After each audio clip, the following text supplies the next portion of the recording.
Hello everybody and welcome.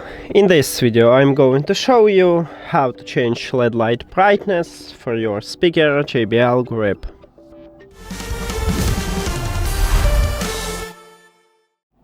So to change brightness we should use the app. You need to install and set up JBL Portable application and of course add your speaker to the app.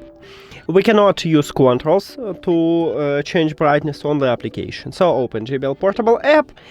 If your speaker connected with the app, you will see speaker menu. But if you are in the main menu, just tap at your speaker at the device list. And right here we have light brightness, so that's all what we need. First we need to enable it. And now we have the LED light.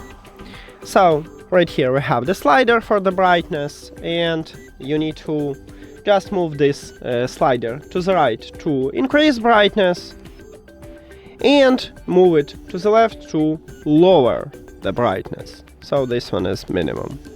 And that's it. Thank you for watching this video. If you found it helpful, please consider subscribing to channel and leave the like on the video. See you later.